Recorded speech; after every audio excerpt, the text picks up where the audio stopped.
আজকের ভিডিওতে আপনাদের জন্য নিয়ে এসেছি একদম নতুন ধরনের সকালের নাস্তা, যা আপনি তেল ছাড়া খুব সহজেই মাত্র 1 সেকেন্ডেই তৈরি করতে পারবেন। এমন সহজ রেসিপি আগে কখনো দেখেননি। কম উপকরণ, ঝামেলা ছাড়া রান্না আর দারুণ স্বাদে ভরপুর একটি স্বাস্থ্যকর নাস্তা। চলুন তাহলে এই রেসিপিটা শুরু করা যাক। প্রথমেই একটি বাটি নিয়ে নিয়েছি। এবার এখানে দিয়ে দিচ্ছি হাফ চা চামচ পরিমাণ ইস্ট। এবার এখানে দিয়ে দিব হাফ টেবিল চামচ পরিমাণ চিনি। মিষ্টিটা এখানে কম ব্যবহার করবেন, খুব বেশি মিষ্টি দেবেন না।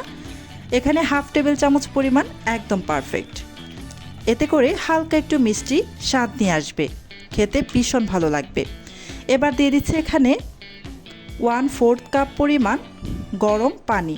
এখানে পানিটা দিয়েছি কিন্তু হালকা গরম পানি, খুব বেশি গরম কিন্তু এখানে ব্যবহার করা যাবে না। পানিটা দেওয়ার পর চামচের সাহায্যে হালকা হাতে নাড়াচাড়া করে ভালো করে ইস্ট আর চিনি মিশিয়ে নিচ্ছি। খুব ভালো করে মিশিয়ে নেবেন।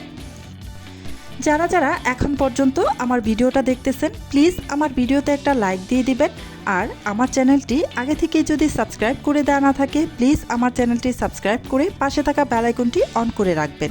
এতে করে যখন আমি নতুন কোনো ভিডিও আপলোড করব, তখন সাথে সাথে আপনার ওখানে নোটিফিকেশন পৌঁছে যাবে। আমি ঢাকনা দিয়ে ঢেকে প্রায় 5 মিনিট রেস্টে রেখে দিয়েছিলাম। 5 মিনিট পর এই যে ঢাকনাটা আমি সরিয়ে নিয়েছি, আর উপর থেকে দেখতেই পাচ্ছেন ফেনা ফেনা ভাব একটা চলে এসেছে। এরকম ফেনা ভাব চলে আসলে বুঝতে পারবেন ইস্ট ভালোভাবে অ্যাক্টিভ হয়ে গেছে। এবার এটাকে একটা সাইডে রেখে দিচ্ছি। এবার নিয়ে নিলাম আরও একটি পাত্র। এই পাত্রের মধ্যে নিয়ে নিচ্ছি মেজারমেন্ট কাপে মেপে 1 কাপ পরিমাণ আটা। আমি এই নাস্তাটা অল্প পরিমাণে বানাবো, তাই এখানে 1 কাপ পরিমাণ নিয়েছি। আপনারা যদি আরও বাড়তি করে বানাতে চান, বেশি করে বানাতে চান, তাহলে আরও বাড়িয়ে নিতে পারেন। আমি 1 কাপ আটা দিয়ে বানাতে যে উপকরণগুলো লাগবে, আমি ঠিক সেই উপকরণগুলো এখানে দিয়ে দিচ্ছি। প্রথমে এখানে দিয়ে দিচ্ছি গরম পানি, হালকা কুসুম গরম পানি। খুব বেশি গরম পানি দেওয়া যাবে না, মানে হালকা কুসুম গরম পানিটাই ব্যবহার করতে হবে। আমি আবারও বলে দিলাম। প্রথমে হাফ কাপ পরিমাণ কুসুম গরম পানি দিয়ে নাড়াচাড়া করে একটু মিশিয়ে নিয়ে তারপর বাকি হাফ কাপ পরিমাণ পানি দিয়ে আমি আবারও নেড়ে মিশিয়ে নিচ্ছি। মোট এখানে 1 কাপ পরিমাণ গরম পানি ব্যবহার করেছি। এবার ভালো করে চামচের সাহায্যে নেড়ে চেড়ে মিশিয়ে নিচ্ছি। আমি একটি কাঁটা চামচের সাহায্যে মিশিয়ে নিচ্ছি, আপনারা চাইলে কিন্তু হ্যান্ড উইক্সের সাহায্যে মিশিয়ে নিতে পারেন।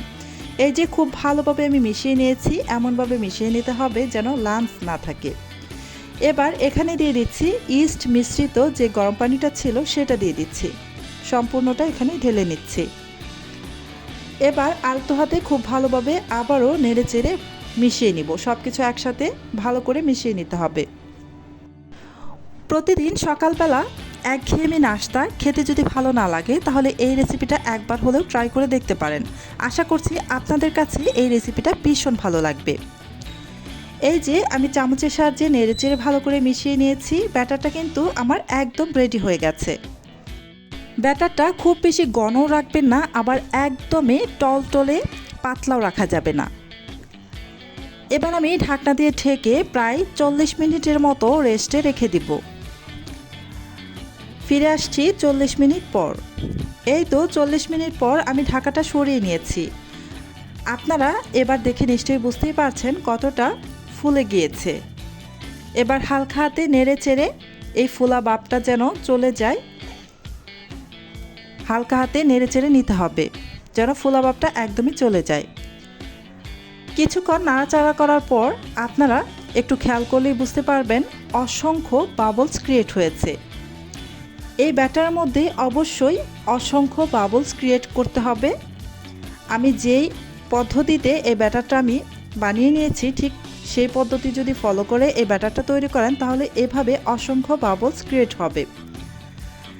এই যে আমি কাছ থেকে একটু দেখিয়ে দিচ্ছি, দেখুন কত অসংখ্য বাবলস ক্রিয়েট হয়েছে। পারফেক্টভাবে নাস্তাটা তৈরি করতে চাইলে অবশ্যই পারফেক্টভাবে এই ব্যাটারটা তৈরি করে নিতে হবে। আমি এবার ছোট একটি কাপে করে এই ব্যাটারটা আপনাদেরকে দেখিয়ে দিচ্ছি। দেখুন কতটা পাতলা রেখেছি।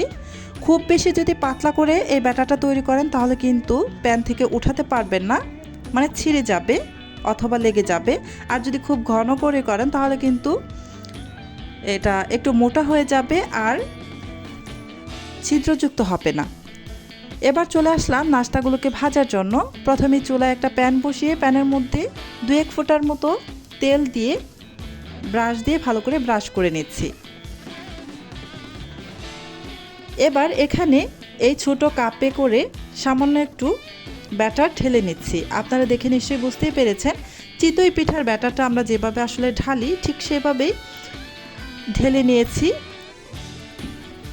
এভাবে ঢেলে নেওয়ার পর ঢাকনা দিয়ে ঢেকে কয়েক সেকেন্ডের মতো অপেক্ষা করব। এটা হতে কিন্তু একদমই সময় লাগে না, মাত্র কয়েক সেকেন্ডেই কিন্তু হয়ে যায়। আমি ঢাকনা দিয়ে ঢেকে দিয়েছি। ঢাকনা দিয়ে ঢেকে দিলে কিন্তু আরও দ্রুত হয়ে যায়। আপনারা চাইলে কিন্তু ঢাকনা দিয়ে ছাড়াই এই নাস্তাটা বানাতে পারেন। আর ঢাকনা দিয়ে যদি ঢেকে নাস্তাটা বানান তাহলে কিন্তু খুব কম সময়েই কিন্তু নাস্তাটা তৈরি হয়ে যাবে। আমি আরও একটি নাস্তা বানানোর জন্য প্যানের মধ্যে কিছুটা ব্যাটার ঢেলে নিয়েছি।